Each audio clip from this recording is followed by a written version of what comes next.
Salukis, I'm Anna Toomey with the SIU Foundation, and I'm coming to you from the basement of the Student Center, where we're about to learn about two very important resources for students who are facing food insecurity and financial insecurity. The first resource we're going to learn about is the Saluki Food Pantry, and joining me now is the Associate Director of the Student Center, Emily Spann.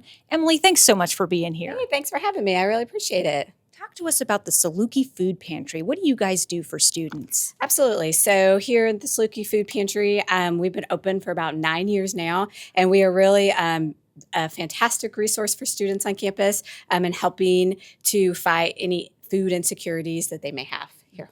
And students, can they just come on down here and show up and go in? Absolutely. So every semester we have set office hours where students are welcome to come down and shop for any of the food or supplies that we have. Students are encouraged to fill out an application process. And so we're not going to turn any student away for any financial needs, but as long as they fill out the application, they are welcome to come down and shop in the pantry. And this is an issue, a lot of people may not think about. We've literally got Salukis trying to show up to class hungry. Is this a bigger issue than people may realize? Yes, absolutely. I mean, we see that from our applications that students are really working hard and spending their money on apartments and rent and just day-to-day necessities. And so any support that we can give them to help ease the burden of just being an everyday college student, that's one of our main goals. Yeah, and things are tough now with prices. They keep going up. Having a resource like this is critical. Emily, do you want to take us around a bit and kind of tell us what the experience is like for students when they come in? Yep, absolutely. So as students enter the Saluki Food Pantry, they're going to be greeted by our students and our student volunteers. So if they haven't filled out an application, we ask them to complete one. We check, make sure that we have all the credentials set and ready to go. So once they check in, they'll receive what we call a fill list. It's a shopping list. So based on their family size, we'll help us determine how many and what types of food they receive. So then they, just like any other shopping center, they would grab a cart, grab a basket, and then based on their fill list, they would just visit, walk around. They're welcome to take everything on the fill list. They're welcome to take just the items that they need. So they can check out any of our vegetables, protein, peanut butter, sides, pantry items. We have enough food in their fill items for about 3 to 4 days. So that's one thing that we try to educate students on. And then again, once they shop, they come over to our desk, they check out. We just make sure they have everything that they need, and then they are on their way. It's the goal to make sure they can kind of cook a full meal. I see that you've got both the canned vegetables, we've got, something sweet to eat, sauces. Is that kind of, they're able to cook something substantial? Yes, absolutely. And that's what our volunteers and our students work on throughout the month. We try to provide different recipes of things that we have in the food pantry. And then maybe if they were to purchase maybe a meat at one of the grocery stores, this is the full meal that you can make. And so we try to educate students and provide different recipes so that they can take items that are in the food pantry and make them into a meal throughout the week. So. Well, this is amazing, and I love that it's right here on campus in the Student Center. They can just come on down, get what they need in between classes. For donors watching this, Emily, what's the best way they can support you and help students? Absolutely. Well, we have a variety of ways. One absolutely is monetary donations. Those donations come right to the food pantry. That allows us to purchase any food that we're low on. So monetary donations are a great way if you're local to Carbondale, and whether it's a family or a religious organization or just your department on campus, please host a food drive. We have different food items that are always a necessity on our website, and so they are welcome to check out those lists and host a food drive. We can coordinate with the food pantry, and that will help us keep our shelves stocked.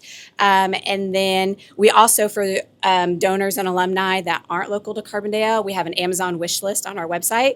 So be sure to visit the Student Center's website and check out our Amazon wish list, and that gets sent right here to the food pantry. Amazing. So many ways to help. Emily, thank you so much for showing us this. This is such an important resources for, like Emily mentioned, students who might be going to class hungry and just trying to live. We're going to learn about another resource that is a great complement to this. It's called the HEROES program. And joining us now is the Director of Student Health Services, Dr. Jamie Clark. Dr. Clark, thanks for being here with us. Well, thank you so much for the opportunity to speak about this great program. And tell us, what is Heroes? What does it do? Well, Heroes really is looking at all basic needs and securities for students. And so, we were really looking at, what's behind kind of this mental health crisis. And certainly it is on the rise since COVID and some of those things.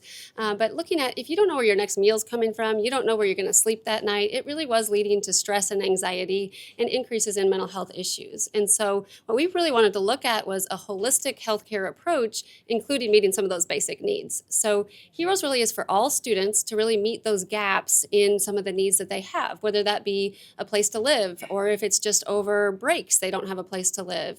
If it's medical care and they don't have access to medical care, Heroes can pay a lot of those fees. They can help with rental assistance, childcare, school supplies, any type of medical treatment. And so it's really great to kind of fill in the gaps of different things that they might need. Absolutely, because students are coming here. It's not just about class. You actually have to live, and Absolutely. resources like this are so critical. I love the fact that a student can go to the food pantry and just pop right over here and check out what you have. Right. And so one of the aspects of that, in addition to the services, we have the stress and relaxation lab over here, but we also have the store. And so students can access the store in one of two ways. One is they can set up an appointment and come and walk through and look at the actual supplies that they would like to have, or kind of like the online stores, grocery stores, they can fill out a form online and they can fill out up to 20 items for a 2-month period of time, and we'll give them supplies for those 2 months. Wow, love it. And you're actually going to show us a little bit about Absolutely. what it's like. So a Yes. student comes in Yes. this way. It's amazing how much you guys have in here. Yes. So a student comes in and they get a little bit of a sample of some of the things that we have in here, which is going to be a lot of their basic hygiene needs, cleaning supplies, school supplies, but also many larger items. Many students come and they don't have bedding, or they don't have clothes, or they don't have things like that. We also have larger appliances like dishes, refrigerators, microfridge, air fryers, and laptops that they can loan out. So if they're missing that key component, they can find it in here. Absolutely. And we were just talking about, the food available over at the pantry. You can actually come over here and like you just said, get the pots and pans to cook with it, the toaster, Yes. toast the bread you need. And now we can see this entire wall here. And this really, I feel like, illustrates your point that you guys are filling in so many gaps and really taking care of these students. Yes, sometimes we take for granted the fact that just normal soaps, toothbrushes, hygiene products are things that people are having to let go to pay for books or pay for classes. And so we really want to fill in those gaps, make sure that no student is left behind because they can't afford something that they need for a class or just to live from day to day. And so as you see here, we have many of the hygiene products and cleaning products here. Many of the larger appliances and supplies, bedding, clothing are back in different areas of the store. Wow. So can a student just kind of walk down and show up? Do you prefer they make an appointment, or how does it work for them when they come here? Because we really like to individualize it. So they can set up an appointment and they can walk through and pick up their items, or they can fill out, if they've been here before, they can fill out that items online, and then we will pack it for them because many students are non-traditional. They're working during the day. So we can actually pack those items for them and have them just schedule a pickup time as well. This is incredible. And I'm sure, you personally have witnessed some wonderful stories. Can you tell us about those? Yes, and several of the students, it's been wonderful to see. We've had students come in that are ready to drop out because they can't afford, even though they have a 3.7 GPA, they can't afford the clothing for internship, or they can't afford the laptop that it would take to go. And so we've been able to provide those things and see some of those students end up staying in school that wouldn't have.